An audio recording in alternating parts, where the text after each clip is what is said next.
एक राजा वासना में इतना अंधा हो गया कि अपनी ही सगी बेटी, अपनी खुद की औलाद को गलत नजरों से देखने लगा। पर फिर कुछ ऐसा हुआ कि सब कुछ हिल गया। विलासनगर नाम के एक राज्य पर राजा मदन पाल का शासन था। राजा मदन पाल बहुत ही धूर्त और अय्याश किस्म का व्यक्ति था, जो हर समय बस भोग विलास के बारे में ही सोचता रहता था। राज्य की जिस किसी भी सुंदर स्त्री पर राजा मदन पाल की नजर पड़ जाती, वो उसे अपनी भोग की वस्तु बना लेता। रानी प्रेमलता राजा की इस आदत से बहुत दुखी थी, पर राजा को रानी के सुख या दुख से कोई लेना देना नहीं था। वो तो अपने रंगारंग कार्यक्रमों में व्यस्त रहता, खूब मदिरा पान करता और नई नई स्त्रियों के साथ भोग विलास करता। दुष्ट राजा मदन पाल की कोई संतान नहीं थी, पर उसे इस बात से भी कोई फर्क नहीं पड़ता। उसे एक आध बार चिंता होती तो बस इस बात की कि अगर उसका कोई पुत्र होता तो वो उसके बाद उसके राजकाज को संभाल लेता, उसका राजवंश आगे बढ़ता रहता। अन्यथा उसे पुत्र की भी ऐसी कोई खास चाहना नहीं थी। ऐसे ही समय बीतता जा रहा था।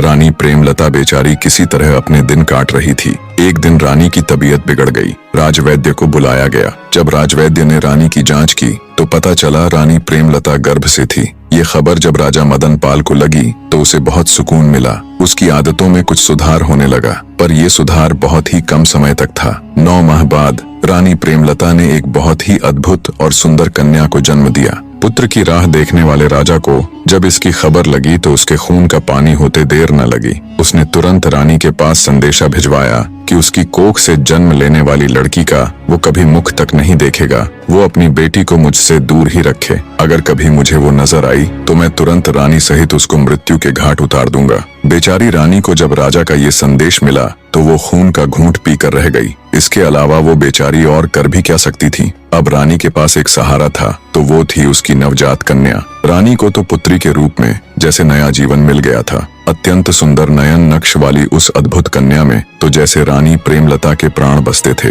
रानी जब भी उसको छूती, उसके दुलार करती तो उसके सारे दुख गायब हो जाते।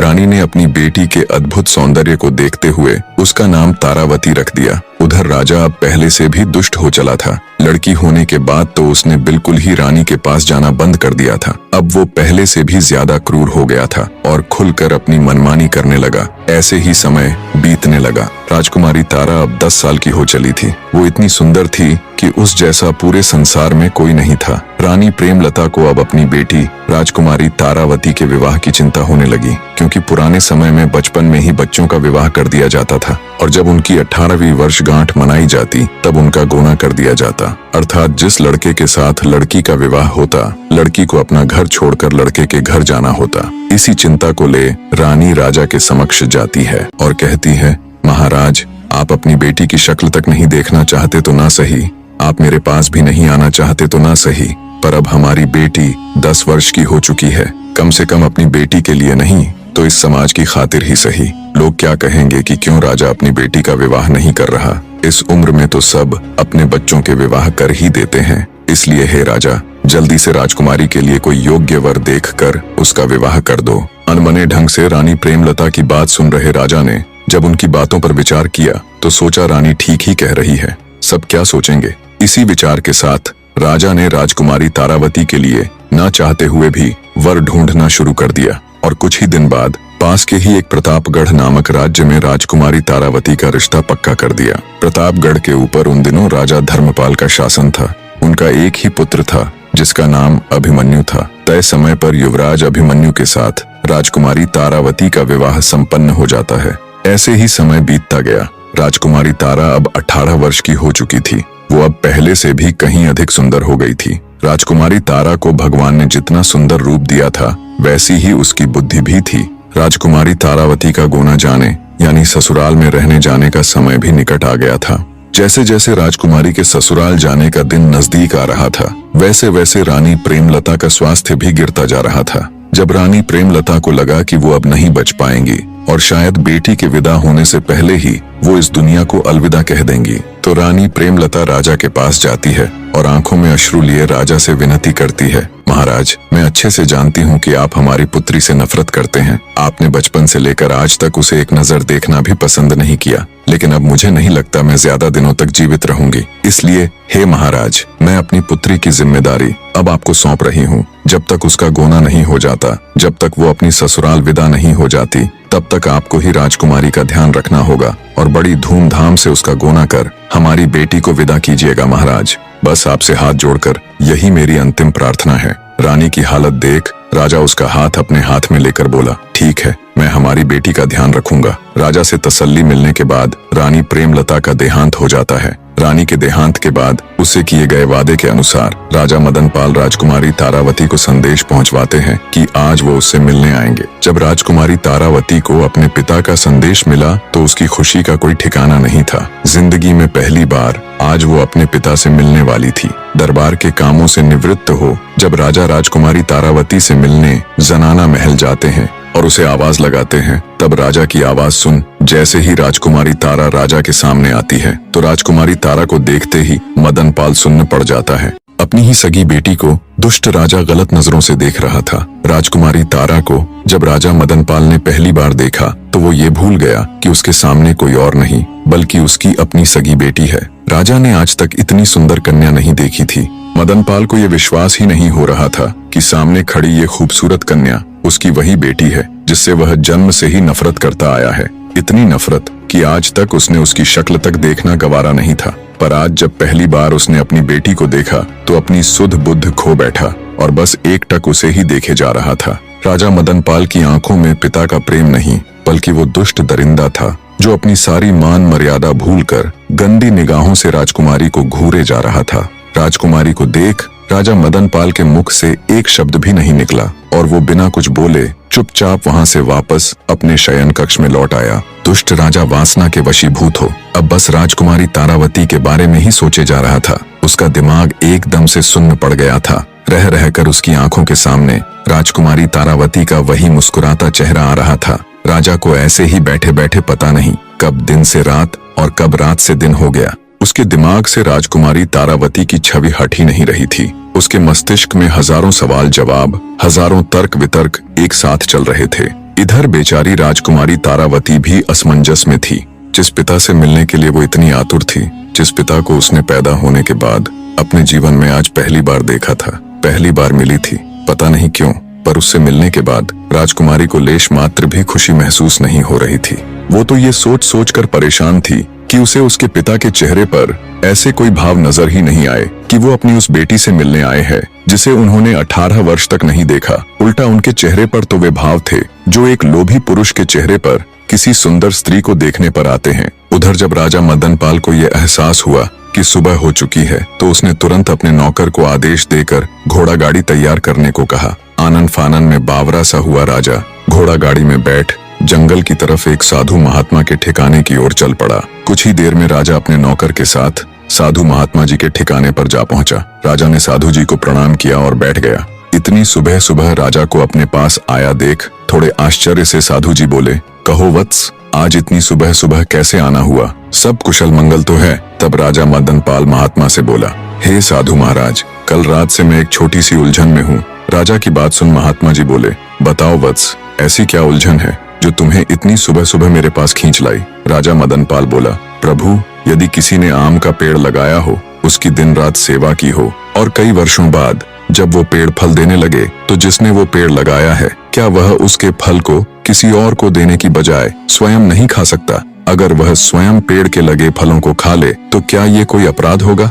राजा की बात सुन महात्मा जी बोले, नहीं राजन, अगर बात पेड़ के फल खाने की ही है तो इसमें भला क्या पाप हो सकता है? अपनी मनमानी कहानी बनाकर और महात्मा जी के आगे कुछ का कुछ बताकर घिनौना राजा अपने मन को तसल्ली देता है कि उसकी गंदी सोच गलत नहीं है और खुशी खुशी महात्मा जी से विदा लेकर वापस अपने महल की तरफ चल पड़ता है। राजा के साथ गए उसके नौकर भीमा को राजा की ये कहानी और उसका ये व्यवहार बहुत अजीब लग रहा था, पर राजा से कुछ कहने या पूछने की भला उसकी क्या मजाल। इधर बेचारी राजकुमारी को भी रात भर ठीक से नींद नहीं आती। सुबह होने पर वो अनमने मन से उठती है, पर अब भी कल की बातें रह रहकर उसके दिमाग में उथल पुथल मचाए हुए थी। अंततः राजकुमारी तारा ने सोचा कि कहीं ये सब उसका वहम तो नहीं, क्या पता उसके पिता ऐसे ना हो और वो ही उनके बारे में कुछ भी अनाप शनाप सोचे जा रही हो। इसी सोच के साथ राजकुमारी अपने पिता से बात करने का निर्णय लेती है और जब उनके निवास स्थान पर जाती है तो राजा को वहां नहीं पाती,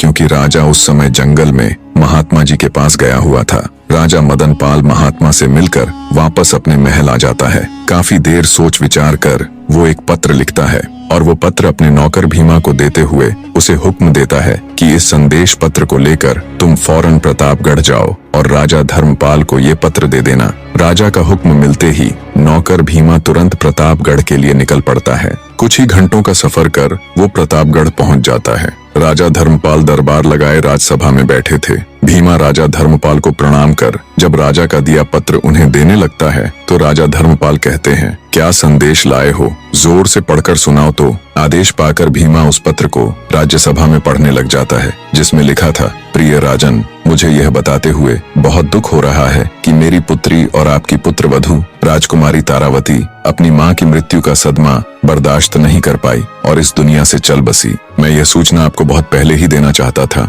लेकिन मैं खुद पहले अपनी पत्नी और फिर अपनी बेटी के खोने के कारण सदमे में था। आज भी बड़ी हिम्मत करके ये संदेश लिख पाया हूँ। हे राजन, आप राजकुमार अभिमन्यु के विवाह हेतु कोई अन्य राजकुमारी ढूंढ लीजिए। खेद के लिए आपसे माफी चाहता हूँ। राजा मदन पाल। ये खबर सुनते ही राजा धर्मपाल को बहुत बड़ा धक्का लगा, पर राजा धर्मपाल से कई गुना ज्यादा धक्का संदेश लेकर आए नौकर भीमा को लगता है। सुबह महात्मा के पास जाने वाली घटना और अब ये पत्र, उसे क और ख जोड़कर राजा के बुरे इरादे समझने में ज्यादा वक्त नहीं लगा। नौकर भीमा को जब राजा के बुरे इरादे का पता चलता है कि दुष्ट राजा अपनी ही सगी पुत्री के बारे में बहुत ही गंदे विचार पाल रहा है, तो वो तेजी के साथ अपने घोड़े को विलासनगर की ओर दौड़ा देता है। पुराने समय में जब राजा महाराजाओं का विवाह होता था, तब लड़की का पिता अपनी बेटी को धन दहेज के साथ ही नौकर चाकर भी दिया करते थे। नौकर भीमा भी ठीक उसी तरह रानी प्रेमलता के साथ विलासपुर आया था, इसलिए वो हमेशा से ही रानी प्रेमलता के प्रति वफादार रहा था।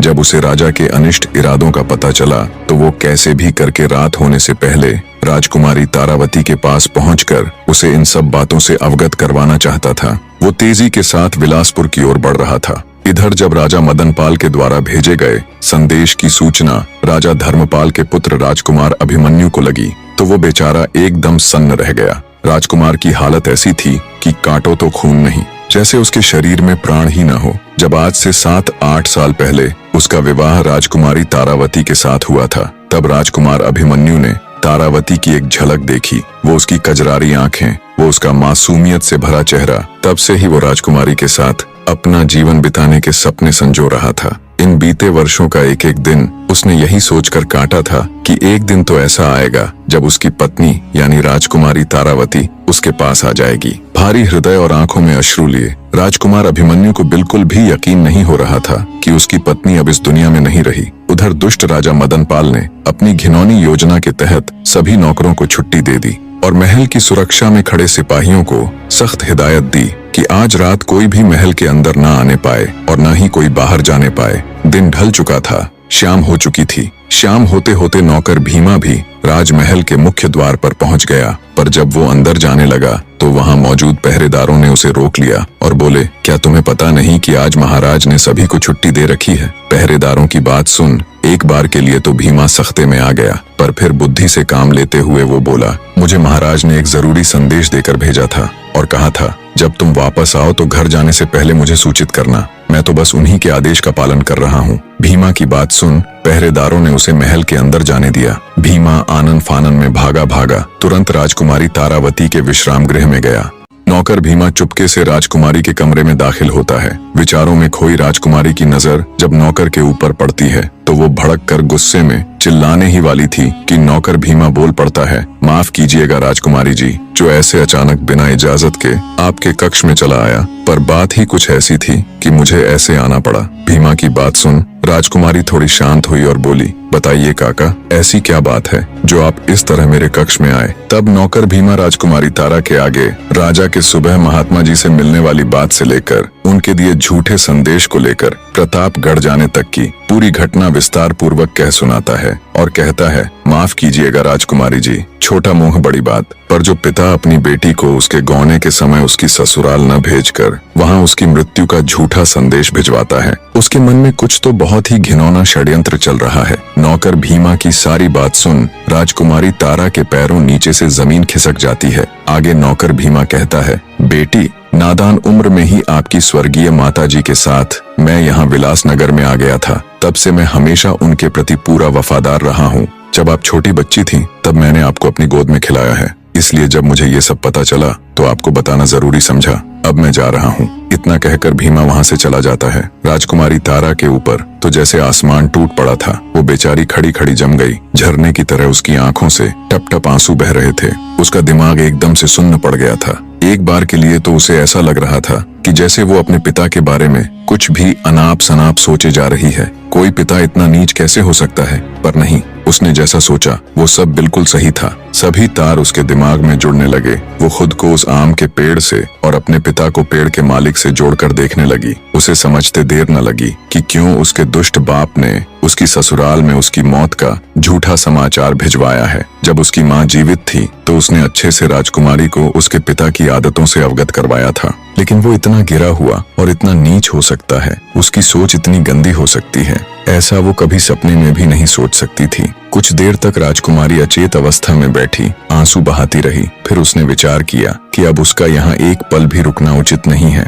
उसका दुष्ट पिता कभी भी यहाँ आ सकता है, पर इतनी रात को वो जाएगी कहाँ? अंततः राजकुमारी ने फैसला किया कि चाहे वो कहीं भी जाए, पर यहाँ तो अब और एक पल भी नहीं रुकेगी। बड़ी हिम्मत करके राजकुमारी ने खुद को संभाला। उसने कुछ वस्त्र और कीमती जेवरात अपने साथ लिए और बिल्कुल साधारण से वस्त्र पहनकर जब वो महल के द्वार पर पहुंची तो वहां मौजूद पहरेदार उसे रोक लेते हैं। कौन हो तुम और अंदर क्या कर रही थी? आज तो महाराज ने सबकी छुट्टी कर रखी थी ना। पहरेदारों की बात सुन राजकुमारी तारावती ठिठक कर रुक जाती है। पहरेदारों के रोकने पर हिम्मत करके राजकुमारी बोली, मेरा नाम सुलोचना है, मैं राजकुमारी जी की सेविका हूँ। आज उनकी तबीयत कुछ ठीक नहीं थी तो उन्होंने मुझे रोक लिया था। चूंकि अब वो थोड़ा ठीक महसूस कर रही है तो उन्होंने मुझे ये कहकर भेज दिया कि तुम तुरंत अपने घर चली जाओ, क्योंकि आज राजा महाराज ने सभी नौकरों की छुट्टी कर रखी है। अगर तुम यहाँ रुकोगी तो उनके आदेश की अवहेलना होगी। नौकरानी बनी राजकुमारी की बात सुन पहरे पर खड़े पहरेदारों को विश्वास हो गया तो उन्होंने राजकुमारी तारा को बाहर जाने दिया। पहरेदारों को चकमा दे राजकुमारी तारावती बाहर तो आ गई, पर अब उसके सामने उससे भी बड़ी समस्या ये थी कि आखिर इतनी रात को वो कहाँ जाए। थोड़ी दूर चलने पर राजकुमारी को एक खंडहर नुमा घर दिखाई दिया। राजकुमारी तारावती ने सोचा, आज की रात यही काट लेती हूँ, सुबह होने पर ही कहीं जाऊंगी। इसी सोच के साथ राजकुमारी उस वीरान पड़े घर के अंदर जाकर एक जगह बैठ गई। उसे अपनी किस्मत पर रोना आ रहा था। कहा तो वो महलों में रहने वाली राजकुमारी थी और कहा अब अपने उस दुष्ट पिता के कारण खंडहरों में रात काटनी पड़ रही है।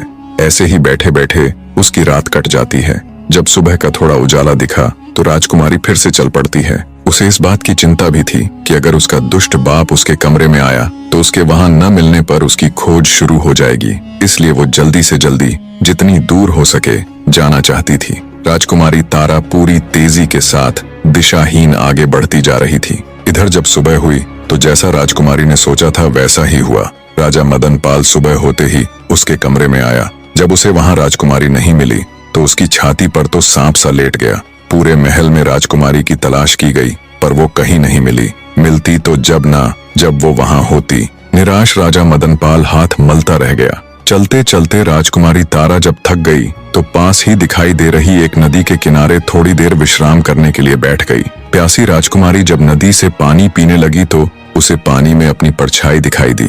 परछाई देख उसे अपने सुंदर रूप से घिन आने लगी। सोचा ऐसा रूप किस काम का जिसे देख अपने ही हैवान बन जाए। अगर वो कुरूप पैदा हुई होती तो शायद उसे आज ये दिन ना देखना पड़ता। टूटी हुई आत्मा और थके हुए शरीर के साथ राजकुमारी वहीं बैठी रही। अचानक उसके मन में ख्याल आया, क्यों ना वह अपनी ससुराल चली जाए और उसके साथ जो बीता है वो सब उनके आगे बयान कर दे। फिर सोचने लगी, किस मुंह से उन्हें ये सब बताऊंगी और क्यों वो मेरा यकीन करेंगे। तभी उसके दिमाग में एक विचार आया कि क्यों ना इस पापी रूप को ही खत्म कर दिया जाए। ना रूप रहेगा और ना कोई इसका चाहने वाला। क्रूप स्त्री को कोई भी तंग नहीं करेगा। इसी सोच के साथ राजकुमारी तारा ने अपने पूरे शरीर पर कालिख पोत ली कहानी के आगे का भाग भी बहुत जल्द आप सबके सामने होगा। बने रहे।